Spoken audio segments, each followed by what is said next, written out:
इस क्वेश्चन में हमें डोमेन एंड रेंज निकालना है और इस क्वेश्चन में डोमेन एंड रेंज कैसे निकालेंगे, सबसे पहले आपको डोमेन की बात करनी है। डोमेन की बात करनी है तो सबसे पहले आपको जो भी डिनोमिनेटर में x दे रखा हो उसको इक्वल टू 0 रखना है।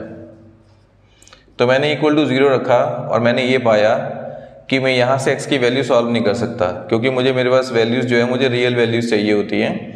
तो 1 + x² इक्वल टू 0 रखा तो यहाँ से x कैलकुलेट ही नहीं हुआ। अब x कैलकुलेट नहीं हुआ और मेरे पास x की कोई भी वैल्यू नहीं है जो इस इक्वेशन को 0 बना दे। अगर आपके पास है तो मुझे बताओ, क्योंकि x की जगह आपने 0 रखा तो इसकी वैल्यू 1 आ जाएगी।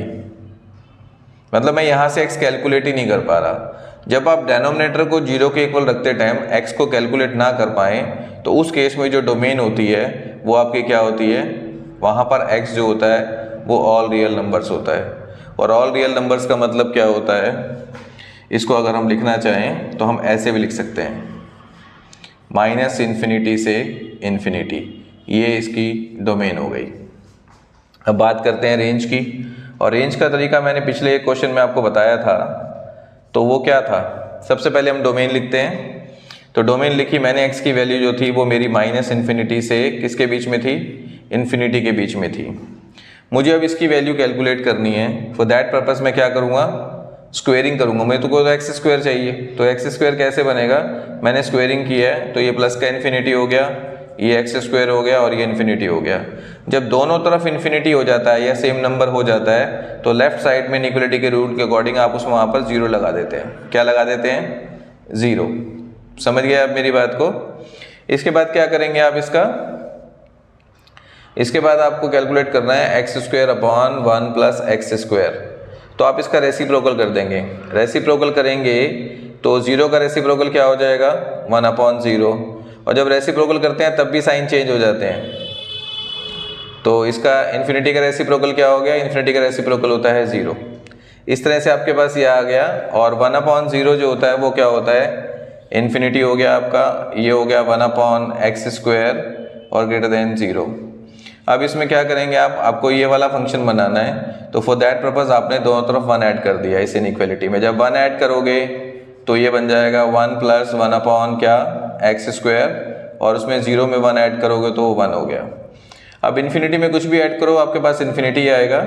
इसको आप सिंप्लीफाई करेंगे तो ये हो जाएगा x² + 1/x², और ये 1 आ जाएगा।